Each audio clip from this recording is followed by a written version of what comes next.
Le 24 avril 2019, cyclone Kenneth a touché les îles Comores. Des vents violents et des fortes pluies ont causé plusieurs dégâts dans tout le pays. Le bilan fait état de 5 morts, 41 000 personnes affectées, presque 11 000 habitations détruites et à un coût qui s'élève à 5 milliards de francs comoriens de reconstruction. Il faut se dire que ce n'est pas le premier cyclone qui s'abat sur les Comores. Selon la Direction générale de la sécurité civile, les Comores ont connu 8 cyclones de différentes magnitudes de 1980 à 2012. Parmi eux, le cyclone Elena de 1983, le cyclone Nadia de 1994, le cyclone Dolores de 1996, Gafilo de 2004 et Gamet de 2007. Donc, statistiquement parlant, chaque année, il y a donc une probabilité d'environ 30% de chances que le pays soit touché par un cyclone.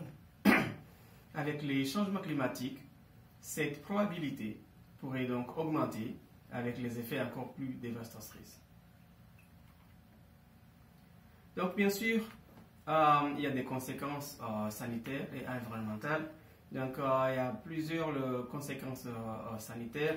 Il y a d'abord les conséquences directes qui sont causées par la violence des vents, telles que peut compter les blessures, les différents traumatismes qui sont suite soit à l'effondrement des bâtiments ou à la dispersion des débris par le vent.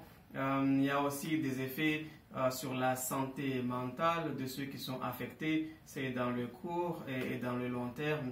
Il y a bien sûr l'impact sur les infrastructures sanitaires ou le blocage des routes qui conduisent à ces postes sanitaires, à ces infrastructures. Donc tout ça, ça peut causer l'interruption des services de santé publique et ainsi priver les sinistrés d'endroits pour se faire soigner, en entraînant aussi peut-être une pénurie de médicaments. Il y a aussi les conséquences indirectes, ceux aussi qui sont causées par les inondations qui sont déclenchées par les fortes pluies ou la houle qui peut atteindre des hauteurs jusqu'à 7 mètres de hauteur. Donc on peut citer les risques de maladies à transmission hydrique tels que le choléra, la typhoïde, qui sont causés par la contamination des sources d'eau. Particulièrement aux Comores, on sait que la majorité de la population utilise de l'eau de pluie qui est collectée dans des citernes qui ne sont pas très bien protégées. Donc cela présente un risque énorme de contamination, soit de débris ou autre chose qui peut être amené par les vents. Donc dans le long terme, on sait très bien aussi que les vents violents ont démoli, les vents violents aussi ont eu des effets sur la production agricole et la forêt. Donc sur le long terme, on a aussi la malnutrition des enfants qui peut causer aussi des problèmes. Donc pour l'environnement, la violence des vents, comme je viens de le dire, et les inondations ont des effets sur la forêt et la production agricole en déracinant les arbres et en détruisant la récolte. Donc ceci risque d'empirer une situation de déforestation et d'érosion des sols qui est déjà très critique. Les houles et les vents peuvent aussi, on a vu qu'il y a eu aussi des effets sur l'écologie et la mangrove, l'habitat, de la biodiversité. On a vu des digues de protection détruites dans plusieurs villages côtiers comme Fombuni ou Bangankuni en Gazija. Donc les cyclones comme Kenneth affectent aussi le potentiel agricole parce qu'on a vu dans le long terme à cause de l'incursion des eaux marines qui salinisent les terres agricoles, donc ce qui peut les rendre beaucoup moins fertiles. Donc il y a certainement beaucoup à faire dans l'immédiat, mais aussi pour réduire les risques futurs. Donc dans l'immédiat, bien sûr, on a besoin de la provision de nourriture, les soins médicaux, un habitat.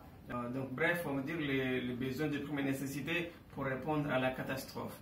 Mais étant donné, sachant que des événements extrêmes comme ceux qui sont arrivés risquent d'être plus fréquents chez nous et surtout dans notre zone de l'océan Indien où le taux de réchauffement et d'élévation du niveau de la mer est beaucoup prononcé, on a besoin de penser un peu pour le long terme. Donc on doit mieux reconstruire avec une conception qui est beaucoup plus adaptée des bâtiments familiales ou publics, comme ça ils peuvent être résistants aux tempêtes. Le choix aussi des matériaux et la manière de construction aussi doit porter sur des choix qui résistantes pour assurer une protection au vent ou aux tempêtes. Donc, qu'est-ce qu'on peut faire? Il y a les sources d'eau, surtout les citernes, qui doivent être bien protégées pour éviter des maladies à transmission hydrique. Les grands centres, on peut constater aussi que les grands centres urbains du pays se trouvent dans des zones côtières, donc des zones bien à risque, surtout étant un pays insulaire. Donc on a besoin de construire des barrages, on a besoin de construire des digues, on a besoin de construire des systèmes de drainage qui sont beaucoup plus améliorés pour protéger ces zones urbaines des rats, de marées et des inondations.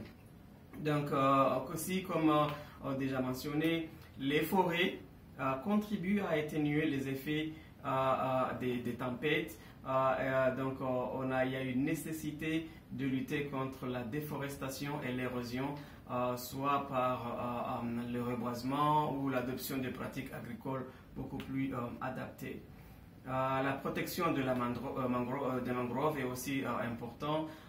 Donc on voit beaucoup souvent aux Comores, on enlève les sables des côtes, des plages, donc cela doit aussi s'arrêter parce qu'on sait que le sable de mer aide à atténuer les forces des vagues et à réduire l'érosion côtière. Donc tout ça, on a aussi, je pense que c'est aussi le plus important parce qu'on a vu que malgré l'alerte, on a vu des pêcheurs qui ont décidé de partir en mer et qui sont devenus portés disparus. On a vu des banques de la place ouvrir. On a vu des gens qui vaquaient à leurs préoccupations comme si de rien n'était, même si il y avait une alerte qui disait à tout le monde de faire attention.